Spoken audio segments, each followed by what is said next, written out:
Nongeye kubatuza cyane mwese mukurikirana S24 Rwanda TV. Dutangiye isomo kwiga kudoda season ya 24 episode ni ya 3, aho turi gukora iyi jipo yacu uri kureba hano. Iyi ni ijipo ifite rastike munda imbere n'inyuma. Uri kuyireba ni gutya imeze, uburebure bwayo uri kububona. Iyi nguyu yambaye ngo nyine uburebure nibwo yakunze. Wowe ushaka wayigira ndende kurushaho, ushaka wayigira ngufi. Iyi jipo wayigeze ushaka pe, wanayinganyisha uko bishaka n'uburenganzira bwawe. Afunguye rero mwihangane, hano ndabizi hari abantu bavuze ngo uko agiye kwambara ubusa. Reka ibi ngibi tuba twayipanze kugira ngo atambara ubusa agashyiramo nk'agapira kugira ngo mbereke munda. Murebe iriya sentire, dore iyi mifuka niyo turi gutera. Mwayibonye? Wa muntu uvuga ati twamunutse 6 n'umubare muto, ujye ubanza ubirebere hano mu ncamake jipo hano yaruzuye.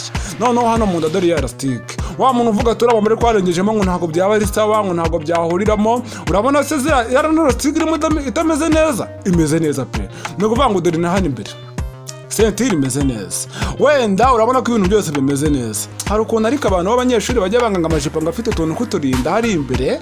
Nanjye ntariko nigeze nshyiramo da, ariko ndabizi neza abenshi bajya gukosoza amajipo ngo badukurishamo ngo ntago badukunda.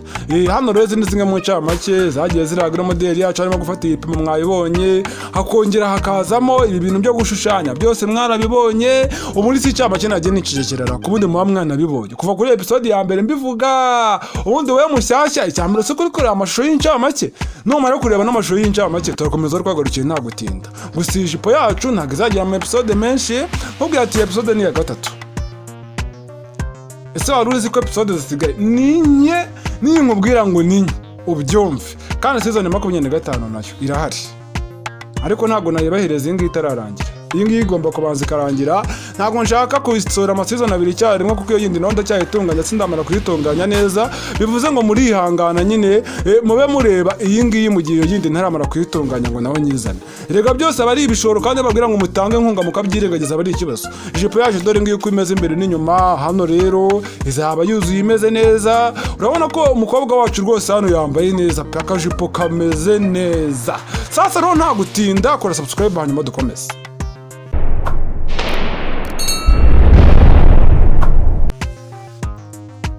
Nizere ko wayikoze wowe utarayikora. Mujye mugerageza mu nzamure nyaboneka. Nkeneye kugera ku bantu 100,000 nanjye nka mwarimu nkaba mfite aba followers nk'ibihumbi 100 cyangwa se subscribers 100,000. Tugakomeza na kamiliyoni nkazakageza da. Nese mwarimu wagize ngo erega buriya kunkurikirana muri benshi, nanjye nibyo bigerageza gutuma nanjye ngira icyo nakita courage, ngashyiramo imbaraga kandi bikanamfasha. Nukuvuga ngo anga ngiye gutera umufuka. Hano handi ha kabiri, aha mbere narahasoje. Hano ha kabiri rero ni bya bindi nakita ngo ni intamoso. No kuvuga ngo dore hano ngiye kubanza umufuka hasi ndebe ko bimpira. Dore umufuka ubu nibwo butambike bwa 13. Si mwabibonye? Ubu hagarika ni 10 na kangahe? Ndumva ari 11. 11 dore ngiriye. No kuvuga ngo rero umufuka wacu gitamba cy'umufuka dore gutyo ngo bukirahagaze. Ibi namba mbikoze kugira ngo nawe umenye uko uzagitenga ku mashini. Utazagira ngo upfa gutenga uko ubonye. No kuvuga ngo buhagarike nibwo buba igitambaro kigufi, ubutambike bukaba igitambaro kinini. Ariko hano hantu nigeze guhuriramo n'ibibazo nubwo ntari kubyibuka neza. Nigeze kubitera nabi, mera nkaho mbicurikiranyije ndi gufata video, nyuma yaho nongera mbisubiramo. Nyaboneka nibiramuka bibaye mu nyihanganire mbaye mbateguje.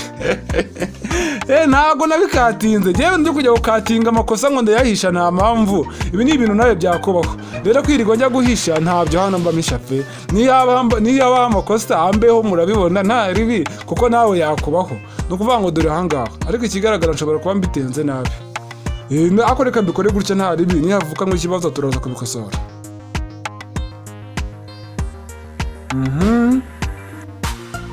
Hano ni ya 1 n'igice, sibyo? Hano ndamanuka ka 6. Hano mutecho umurongo. Nyine ibi ngibi ubundi by'umurongo yari umuntu umenyera ibintu by'ubudozi cyane ntabwo yirirwa bikora. Nuko ngiyemba ngira ngo twige nkwereke aho ndibuze kugendera. Noneho mite ningaho kuri. Urabona ko umufuka mba nirinze kureshesha ku mpande cyane. Kubera iki? Hano hantu mba nshaka kureshesha, ushobora kureshesha umufuka ugahita uhengama. Kandi uhita uhengama ku buryo bugaragara. Nukuvuga ngo ngiye guhita mera akadodo hariya. iyi jipo rwose iyi jipo ijipo maze igihe nyibitse, ubu tuvugana simbuze nk'ukwezi iyi video nyibitse ntarayisohora. Urumva ko ngiye mfite ibintu mba narateguye, ariko ntibivuze ko nawe ufite ibyo ushaka gukoresha utabikoresha, kubera ko n'umuntu ushaka gukoresha ibyo ukoresha ngo leta ko mbisohora n'ejo cyangwa ejo bundi. Impamvu ibi ngibi bimera nk'aho bitinzemo ni uko nyine ari ibintu mwarimo abayikoreye ku giti cye. Ni bya bishoro mba navuze ati reka mbishake gahoro gahoro, inkunga zanyu zabaye nkeya zabuze, nkavuga ati nka mwarimu reka nshyireho akanjye ndebe ukuntu nashaka amafaranga gerageze ntegura amasomo. Niyo mpamvu nka isomo ritinda ugasanga ryatinze, ariko ari nkaho hahandi mu nkubise nk'ibishoro rwose ni nk'ako kanya ejo riba ryasohotse. Reka gutya riba risohoka uri kurireba uzi ibishoro biba ryatwaye.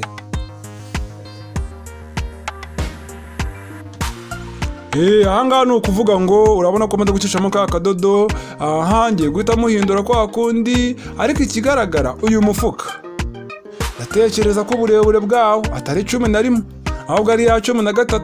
Ureke urebe iki kibazo rero, dore n'impamvu nishimye yuko kigiye kumbaho. Ni ukugira ngo nkwereke mu gihe uzaba wacurikiranyije umufuka ibizakubaho. Ni ukuvuga ngo hano hantu umeze nk'umuntu, uyu mufuka ukurikije uko ndi kuwubona birasa nk'aho uburebure bwawo ari umubare munini, bivuze ngo uburebure ni 11. Uzi ibintu bigiye kutubaho, ndaje nkwereke wewe birebe neza, hanyuma ibibazo nibizakubaho umenye ko uzabyitwaramo. Ari undi muntu ibi bintu yahita bikatinga iyi minota n'ubundi niyo gupfusa, hari n'ababirakariramo hano da umuntu wese no muntu ufite dutakarije igihe. Ni ukuvuga ngo ibi ni ibintu byakubaho mu gihe cyose nawe wacurikiranyije kiriya gitambaro. Narabikoze ndabizi muri shooting, ariko nanze kubikatinga. Hako bikatinze gute mwajya bamenya ko namakosa abaho. Njye sindi ku isi rega buriya habaho ibyiza n'ibibi, hakabaho ibibazo n'ibitari ibibazo. Ni ukuvuga ngo ntago nanjye ndi umuntu wo kuvuga ngo simpura n'ibibazo. Kubera iki se? Wabonye hano dore ingaruka za mbere. Ni ukuvuga ngo dore uburebure bw'umufuka, urabona atariho hano harihare cyane urebye. Shakaze ndebe none njya guhina kwa konti do agafuka gahese kaba gato do nawe rero sibyo. Ariko ikigaragara hano hasi umufuka urimo urarenga cyane kurenza wa wundi wa mbere.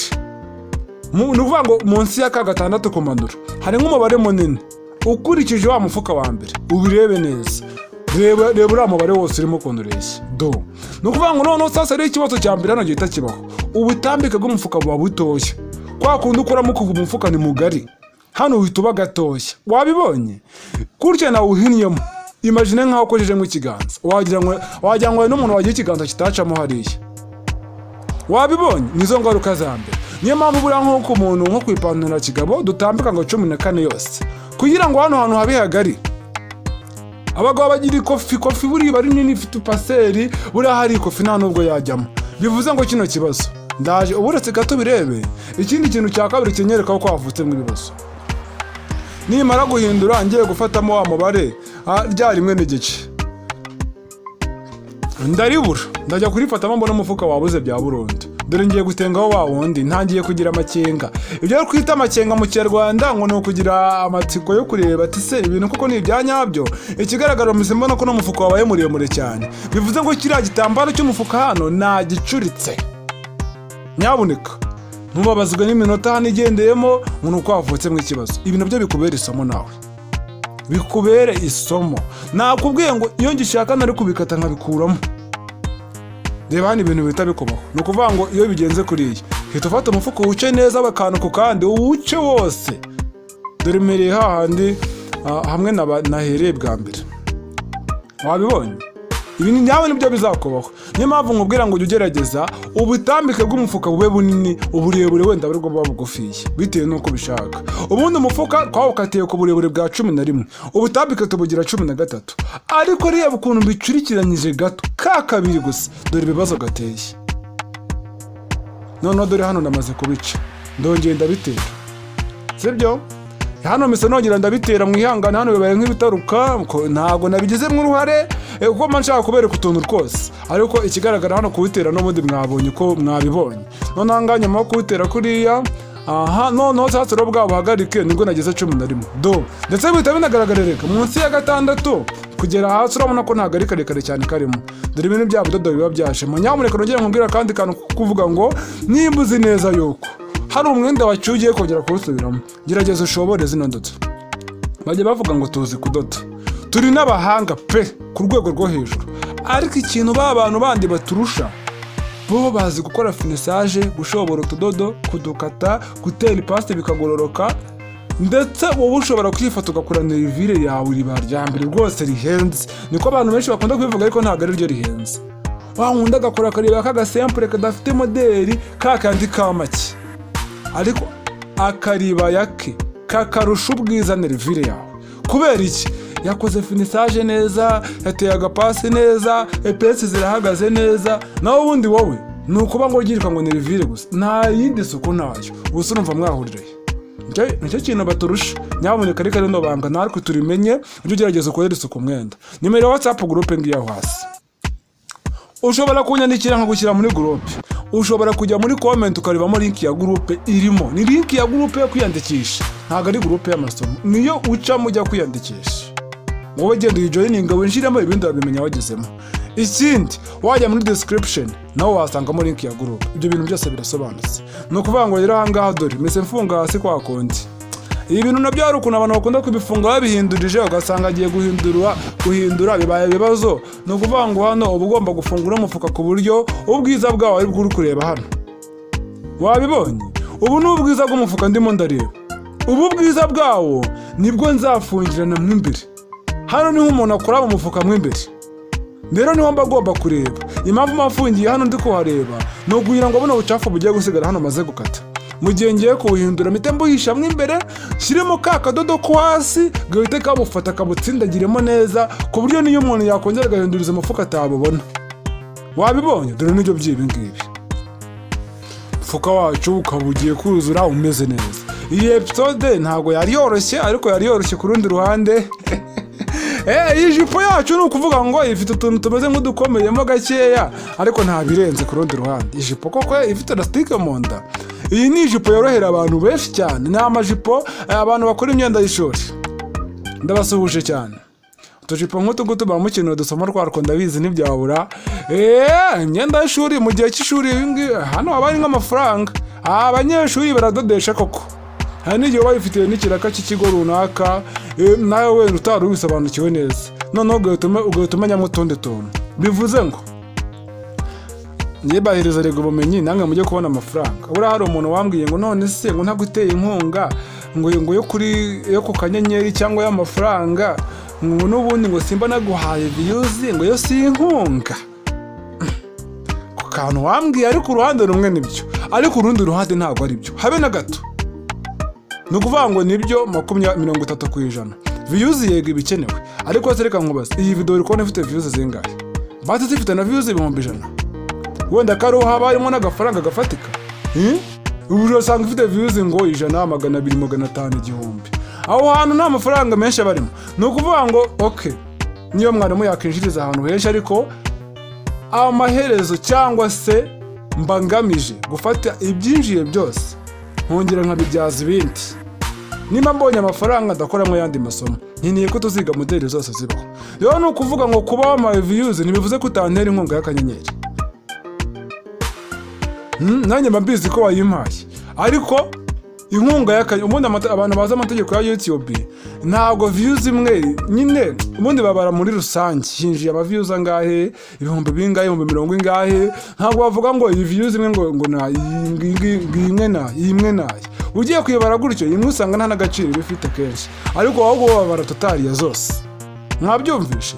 Ariko n'ubundi rega nakubwiye ngo ibi bintu nkora ntabwo nsarurira muri views birenze, kubera ko izi video zanjye ntabwo zigira ama views menshi. Ahubwo ngewe za nkunga zanyu kwa kunshyigikira tugakora andi masomo, no hantu hava umusaruro ufatika watuma dukora andi masomo. Naho ubundi ngiye kuvuga ngo bya views gusa, aho ngaho twahita dushya. Nese ukagira ngo nimero y'inkunga bagiriyemo iki muri iyo video, cyangwa se groupe yagatoba tugomba kujya. Abantu bari muri groupe baranezerwa bakishima bakantera inkunga. Izo nkunga nanjye nkazikusanya ngakura nk'udusomo. Nese hari ibirenze ibyo koko? Rero wowe wambwiye ati n'ubundi views bihagije, nukuri pe ntabwo nigeze nkubwira wenda nabi, ariko narakubwiye ngo nyine ntabwo nagusubije, ndumva narakwihoreye. Ariko nyine hagati aho inkunga rega nese nimba wabonye internet y'100 cyangwa 500 y'igihumbi, kuko uramutse wigomwe akanote ka 500 cyangwa igiceri cy'ijana, ibyo bintu kuko birakaze mwagemera ko kazi ibintu. Ese reka nkubaze, wigomwe igiceri nose ko muna nshaka guteza ibibazo. Nyine niyo mpamvu nakubwiye ngo iyi step yo gutera umufuka wa kabiri hano iragora, kuko ubugiye kuwutera intamoso rero ni kwa kundi ubutera bwa mbere biroroha, ariko hano bwa kabiri bisa n'ibigoramo. Ni ukuvuga ngo uburetse gato ndeba hano biri gupfira, uba ugomba kubigorora neza bikaza bigororotse neza. Ntimugire ikibazo, ndabibereka bigororotse neza pe, kandi nta kintu hano ndi bubakinge na kimwe. Hari ahantu bagomba kujyamo kandi kadodo hariya hejuru, nyuma yaho mutedebe byari byo. Kadodo hano hejuru abureka gato ngashyiremo mbitenge neza turebe ibyo ari byo. Hano hantu ha kabiri hagoramo utarabimenyera neza, noneho ukora ko ndimo ndakora nitonze akantu ko kandi mbereka kuri kamera, birumvikana ko nanjye birangora. Ntago ari kimwe no kubikora uvuga ati reka nihute, ntago ndi gukamera akambikore gutya. Hano mageze ngo akantu kose ngasesengure. Rero hari igihe haraho nteranya gasanga haraho mbikuruye ukuntu, haraho mbikoze ukuntu, ibyo bintu ntago byabura. Subscribe ntago urayikora kandi ubwo nguko, kandi uri kubona ko wazima nshyira akantu ka subscribe warangiza ngo urankunda, hawagireka kumbeshya kuko nkunda gute utanshyigikira utari n'umwe mu followers banjye waramfollowings. Yego gufollowinga aho mugera kuri TikTok yanjye, nubwo bwose video z'amasomo zitajya zipfa gucaho, ariko nishyira utuvideo tw'ubuzima busanzwe. Umuntu ushaka kumenya ubuzima bwanjye busanzwe yajya kuri TikTok. Nawe ndivure Simedi Rwanda TV. Wagiye ugasacinga kuri Simedi Rwanda TV rwose reka mbabwize ukuri. Yewe mba ndaho ninkubwira ngo mba ndaho ugezeho nayo wakumirwa. Hano rero ni ka kadodo ko hasi. Kano kadodo kaba kagomba kujyamo kwa rukuntu umufuka ushobora kwitengura. Rero niyo mpamvu nakubwiraga ati wigomwe ijana ryawe nta gihombo kiba kirimo pe. Yewe umuntu umbwira ngo yabuze amafaranga, ngo nta mafaranga afite, akongera kamwe yankurikirana amasomo yawe buri munsi. Nateka nkubate internet ukoresha neyi cyeka nimba ari wifuye ndo bagiye connect ahantu. Nawe udi nimba babonye internet wenda y'ibihumbi bingahe bya buri kwezi 3 cyangwa ayiryo jana rya buri munsi cyangwa magana ngaha. No kwigomwa igiceri cy'ijana ntabwo byakunanira. Rero ibintu byo kuvuga ngo nta mafaranga ufite simbiza ahantu muba bikuye, kandi uzi neza ko aya masomo ava mu bishoro byacu twese. Ni ukuvuga ngo ni Reaso muri Rwanda TV, ndabakunda cyane. Bye bye. Babwira ati season ya 24 episode ya 4 iraje vuba. Kandi ikindi umenye neza ko wakoze subscribe. Make sure you subscribe. Umva rwose making sure neza ko wayikoze. Ikindi kintu nimero y'inkunga ngiyo nkuko nabivugaga mu kanya, wowe ubwira ngo none se ngo mwari ngo views ngo ntibihagije. Oya ntabwo ibihagije, inkunga nayo irakenewe. Nuko waguze internet igomwe uvuga ati nanjye